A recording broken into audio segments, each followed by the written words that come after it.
Hello, my friends, and welcome back. Thank you very much for being with me again today.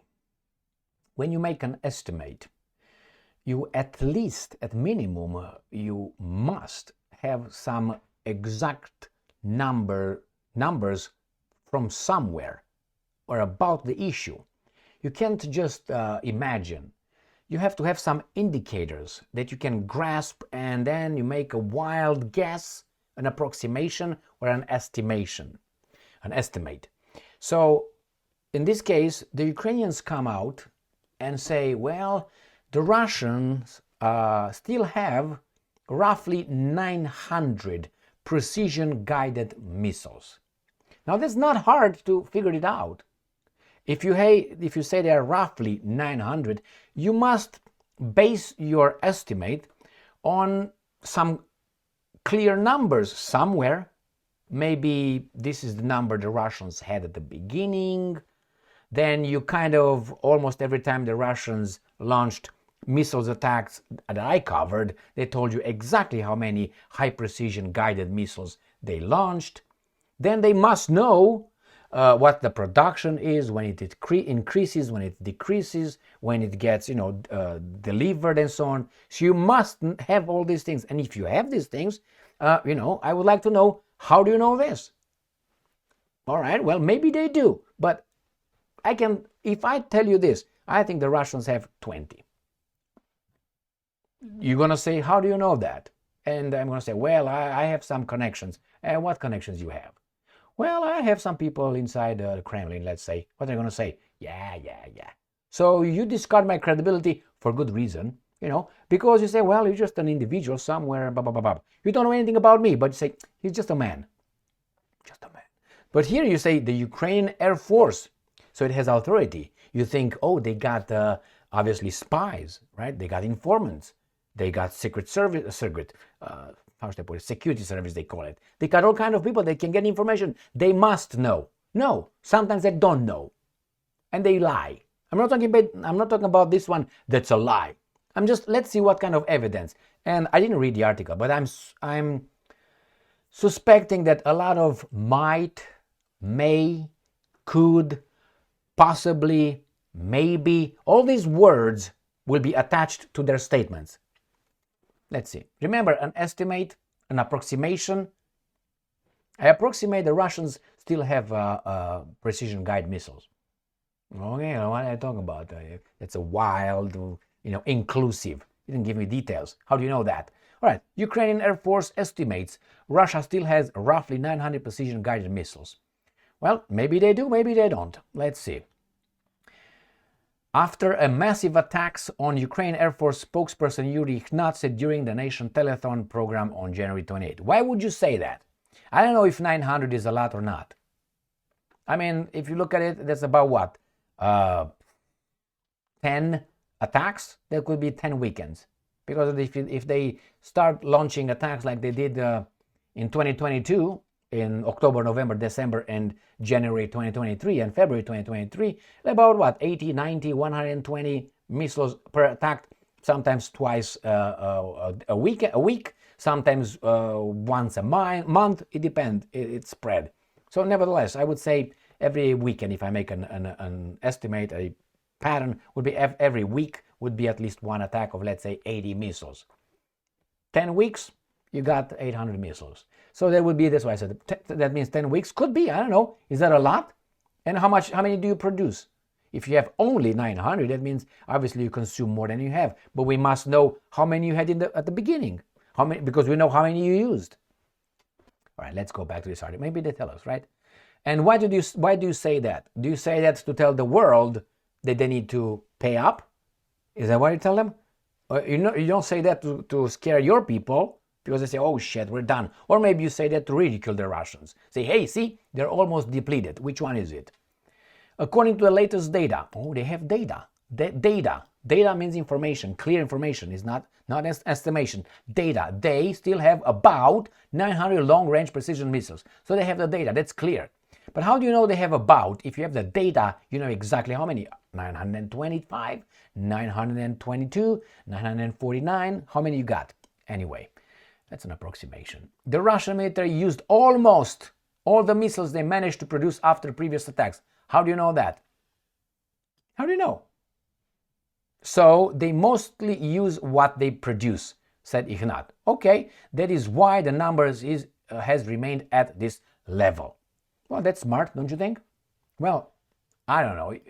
In order to approximate that they used almost all, that means you know how many they had when they started, how many they produced, and how many they have right now. And you say about. All right, maybe they give us more information. The Russian army also has a large number of S-300 anti-aircraft missiles, which they use to fire at ground targets, particularly in Kharkiv Oblast, as well as an array of other kinds of missiles. Now, remember this? This reminds me of that idiotic argument the Americans were making towards the Russians when the Russians said, no, wait a minute, you bring those air defense systems in Romania and Poland. Remember when they talked about it? What the American says, yeah, but those are defensive. They're just to destroy Iranian missiles. When Iran is going to attack Europe, we're going to defend it from Iran. That was the imbecilic, juvenile, infantile explanation. And I remember when Putin said, makes no sense, because they could be immediately turned into an air target into a ground target. So they can hit us. And they say it in this article. I mean, it's obvious, we knew that, but this was the argument, to defend us. And Putin, what do you mean this can be turned just like this into an offensive weapon? Not a defensive, just like this, click. What are you talking about? And they say it here because it's in their interest, to make a point. That's why, my friends, pay attention. See, which they can use to fire at ground targets. The S-300 anti-aircraft missiles. Air defense. Ignat has previously reported on December 15 that at that time, Russia had about 900 high-precision long-range missiles. Why would they believe him then as well? Earlier, the head of Ukrainian intelligence, see, they give you the head in the intelligence, the Air Force, they have a different authority. They should have, but does it mean they know shit? No, you don't know. I'm not going to tell you, it's confidential. Earlier, the head of the Ukrainian intelligence, Kirill Budanov, said that under favorable conditions, Russia can produce up to 50 X-101 and caliber missiles per month, with one large-scale missile attack taking 1.5 to 2 months to produce enough weapons for. How do you know they didn't have 50,000 right now, high-precision missiles? How do you know that? Oh, we know. Okay.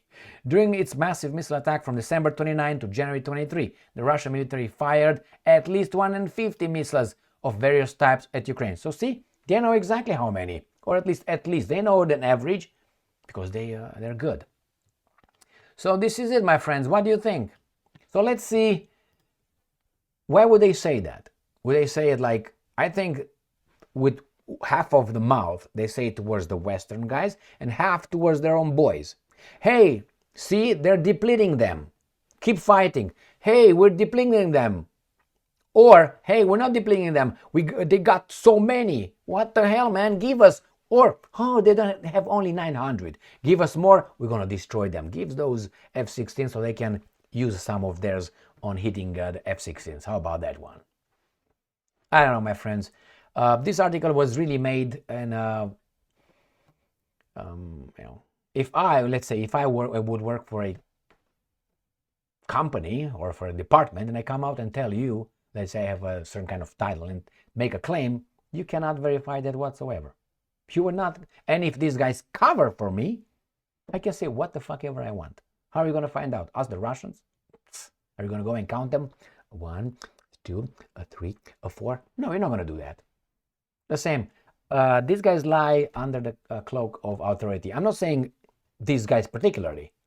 Be mindful and skeptical all the time. And ask these kind of questions. How do you know that? Intelligence.